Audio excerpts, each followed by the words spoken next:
Смотрите, вот на наших домах сейчас образуются такие трещины.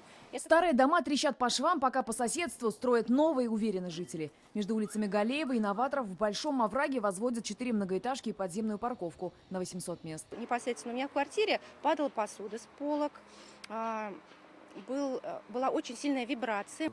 Пробка будет однозначная, то есть нагрузка экологическая колоссальная на весь этот наш район, и мы думаем, куда же нам съехать. Баталии между жителями и застройщиком продолжаются больше года. На строительную площадку их не впускают, в том числе и журналистов. Можно зайти посмотреть?